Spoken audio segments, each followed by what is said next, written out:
soo dhawaada asxaabta qaaliga ah. Inuu siyaasad ka hadli mayno, wax isjiidanaya, wax isiryanaya iyo wax meelaha iskala dhacaya iyo wax kursi isku haysta wax weyn gama geli. Ujeedkeenu waa horumarka, shaqo abuuris dhalinyarada iyo yar iyo weynba loo sameeyo. Soomaali cusub aan dhisano, nin walba tuuladiisa, magaaladiisa, caasimadda area-da uu magaalo madaxda ka dhigtay state-kiisa uu yiri magaaladaas hogaaminayso uu qurxisto. Tartan qaybta nadaafadda, qaybta wadooyinka, qaybta dhismayaasha, qaybta xadaarada, qaybta reer magaalnimada, qaybta soo dhaweynta ayaynu maartay in Soomaaliyeed kula ballamayna inay ku tartamaan. halka maanta maxaynu ka duubaynaa waa jidka Sodonka qaybtiisii kale ee marka dhinaca wadada toos marka soo eegta dhanka koonfurta aada muuqaalka kii ka horeeyay waxaynu aadnay dhanka bari ee jidka Sodonka, laakiin maanta waxaynu aadnay dhanka koonfureed ee jidka Sodonka. jidkani muuqaaladii ugu horeeyay 4 sano ka hor yaa ka duubay dib waxaan guriga kama dhisin hadda dib u baartaan maalmo baan ku qayli jiray waxaan oran jiray war wadada la soo dego war wada qurux badan baa la dhisay war ganacsiga lagu soo badiyo war dadku xaafadaha inta ka soo baxa wada meherada laga dhigo hal isku yimaad maantana bal wadila daawan doontaan dabiya tacab ilaa barta ugu dambaysa ilaa in la soo wareegi doono waa wada meherada wada ganacsi waa la wada fadhiyo. Okay, maalgashi badan iyo wanaagba ka muuqda. Wadadani waxay fariin bay diraysaa oo ah fariintaas oo ah Soomaali weyne yaa bal keeni kara wadadan wada la mida. Wadadan waxay ku taallaa caasimadda Puntland ee Garowe. Kowda August ka soo bilaabatay iyo wixii ka shisheeyay ilaa xagga sare waxay ka martaa magaalada dhammaysa ugu wareegtay. يعني ونعي كونفورتا دعل ساسي ولا وريته ساسي ودح بعضاي ودتي شعب قال كدح بحيو إلا يتي قال كعيادي سحق لي حق جليس كل مقالي ساو دح مرتا مركاسي كل رطان انتي كوريكتي بالشيء كل كلا وريكتايو هالكاسي كوريكتايو ودتي كوري بوساس هذه شكر ودعي أساسي وارينجي رو مقالي ساو سو وريكس مركا ودتني هذا درتي لكن هو بحضي سيدا عطينا وموقتا لكن إذا قارين يربط مدينة يرقل لكن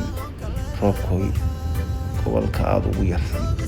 ونقبلنينو أبارب بدنو ومارتي مصومرني أيا سوويسا لكن ورابين تأيو هوشاسي لوودو لولا بجبارو قوية جيلات بالله ورابيو ومهم سوفتوا درتو حكو بحدا بيها عفمات كودو لباركو بحدا qayb waxa la kasay inay baxayso dheeraanayso qaybna ay maartay inta la baaro bal waxa khaldan geedka sii dhimanay bal waxa ka khaldan ma minerals ba ku yar ma ciida loo bedelayaa maaha inaad dad aqoon u leh way loo keeno way la badiyo dhirtii. marka wadadani waa wado laba haado sidaas iyo laba haado sidaas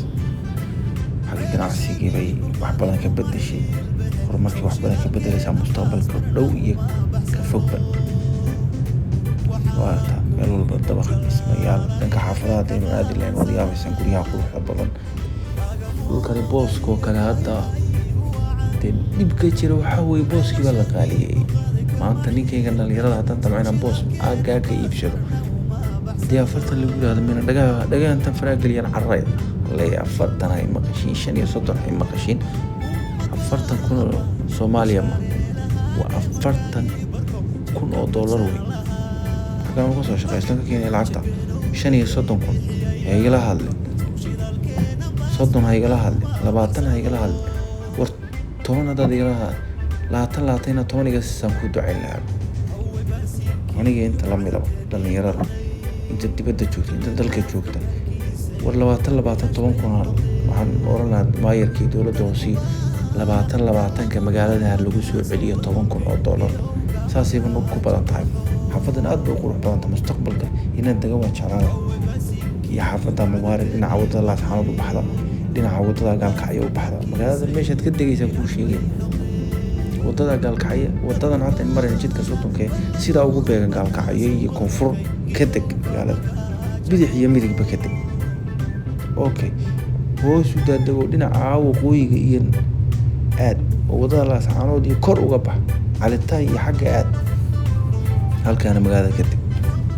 mubarak iyo halkaas uga bilow halka ka deg koodii ogos iyo buuq iyo bulsho iyo kuleelka iskala soo bax kor baa loo baxay laakiin tay maxay bala ka dhacday dhulkii baa iska kaleeyaa 40 35 15 حتى كبحنا dhulkaasi dhulka ugu qaalisan magaalada la taga 10 kun lagu celi 7,800 kun lagu celi magaaladu waxay bidix iyo midig galbeed iyo bari iyo waqooyi koonfur dhan walba cidima ma gaartay rooms qofku muqdisho in badan kullaba jabaar milay maanta say dadku diyaar u haya laakiin markii dhulkii la qaaliyay waxaa lacagta laga keenaya macnaha kii haystay xataa wuxuu leeyahay dhul aan xaq u leeyahay inaan helo macnaha iminka haddaan maayarka u tago ama dowladda hoose u tago nin muwaadin aan ahay oo inaan meesha degaan doonaya ku noolaado ku caruuro dhalo aniga xaaskayga halka ku noolaano amnigeeda iyo wanaageeda iyo jawigeedaan ka helo dhul baan u baahanay degnaa muwaadin baan nahay intaan dalka gashanay ilaahay baa og askarigii baa leeyahay lacagta miiska saareen anigu wax gaan joogaa warka ilaahay wararkan iyo jaawarka inaga soo afjaro dhulkan la qaaliyeynaya ilaahayna fahansiyo dadka inay xaq u leeyihiin oo muwaadiniin in lacag dadka laga qaado xaq qofkii dhisanaya qofkii aan dhisanayno khiyaar qofka dhisanaya qofka beerka samaysanaya qofka minax tabcayo wax gelinaya business ganacsiga furan faras magaalaha wadada labaad ta saddexaad minaha sakadaha dambe tuu doono xaq u yeelan muhiimadu waxa weeye qofkan diyaar ma yahay ma dhisanayo lacag laga qaado xaq bal igu malahay sababtoo ardullahi waa sacdal dhulka dhawrta ilaahay baa leh qof bilaadan ma ku oran karo dhulka anigaska hadayba noqotay maanta inuu bilaadan dhulkii sheegto oo adigoo muwaadina ka sheegto oo muwaadiniinta dhulka isku sheegta qof 20 wixii ka badan haysta waa mamnuuc ba hadalkaysa beertaas oo dhan heblaaya u xiran tahay bal waran oo xagan tagaya marka hadii heblaaya beertaas oo xiran ina meega xagu tagay ina qansa xagu tagay ina qura xagu tagay qof bay u xiran tahay qof baaba il qabatay ishaada meesha ugu dambaysa ka qabanayso qof u xiran tahay ana xagan tagay anigu wadul naflay baan dhul baan u baahnay xagan tagay xagan 40 ku ka keenay xagan 35 ka keenay xagan 25 ka keenay xagan 10 ka keenay maqay aqliga ma gasho marka sidaas loo dhaqmo dhulkii qaal la iska dhigo oo dhulkii la iska xirxirto waxaan noqonaysaa inaan 60 sano ku gaaro oo jagaba ku lahayn meeshii aan jeclaayay ku noolaayay sida waxay siinayay sida ugu noolaayay sida amnigeeda ugu qayb qaadanayay dhiigga caamba diyaaran uga inaynu intaas oo hektar iska xirto ninna uu sideeda ka yahay gacmo maran kii ka wasdal shisheeyay intuu caruurtiisa la aaday ka soo noqdo yimaaday wadamacaynu waxa yar bal dhul yar qurux badan iibsado oo ugu dabaq yar bangala yar ka dhisto ku noolaado uu yiraahdo dalkayga ma ku soo faraxsano la yiraahdo bangiga 30 kun 40 kun ka soo saar 50 kun ka soo saar oo qoranaya ayaa macquul ma waran dib u diyaarado raacay dib u duulaya okay mid baa lacagta oo laga qaada 40 kun laga qaada 50 kun laga qaada 30 kun laga qaada 50 kun laga qaada kulay ganacsigan meesha ka furay oo shaqeyn way lacagta inta leeyna way ka shay uu kan niyo jiro baasaboorka iyo sarfiisu ku dhufto dalka uu ka baxay arimaas islaamkuna waa ka hadlay dad badan oo صاحب العقل هو كهلن شعب كهلو ترى مواطنين تعلو ترى إنتانو وهريو إنتاني جاي لم يتكاد ليرادن كور كسميني كريا كيرا كوتشيرا يابان كل ستة بقولو دور كيرا لين قاضي يا شقدي وحيس مكوديسو كيرا بقولو ما يسنا بتكال سودوي ليرادن سودوي شقاول بنو بانا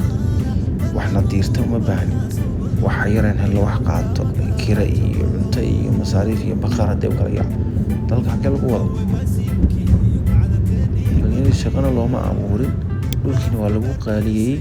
gurigii waa lagu qaaliyey, wax walba cirkaasaa lagu xiray. Xageen u wadnaa? ma odayga 70 jira dalkan ku raaxaysanaya, anigaygii madaxa soo qaaday iyo intay la midkaana gacmahan saa u taagayna. boos kaliya maanta kuma leh. qofka dhalinyarada maanta uu dhow laga yaabaa aabihii iyo meel inuu wax ku soo yara gaaray baa laga yaabaa inuu yiraahdo bal booska qaado, odayga kusoo tabcay de. laakiin ninka dhalinyarada maanta dalka tabcayo wax suufiya wax saas ugu xiray oo uruursanaya, booska ma gooyo boos. Idaynadeero iyo family iyo ku keenayo ana riyoola ayaana sidaan u magaray akayaa oo ma awoodno dib loo eego arrinka dhulka lagu noqdo, aad loo eego, la isku naxariisto, la soo dhaweeyo dalka barakadiisa iyo khayrkiisa. wallahi barakada iyo khayrka ku jirta marka yarhamu man fil ardi yarhamukum man fis sama. soo kuuliyo gobonimo ilaahay cadaweynaha jabiyo, warshado badan oo dalka la soo geliyo lagu tabco oo la isku naxariisto oo horumarka laga wada shaqeeyo, oo markaas inuu barakoobin dalku inuu qaboobayo, roobku inuu shumayo, barwaaqadii iyo greenka iyo cagaarka iyo qudaarta iyo beeraha inuu tabcanayno, oo dhulkana dhib isbedelaya, naxariistu meel walba caamiyeelaysa. guuliyo gobonimo janalka kor ha loo qaado.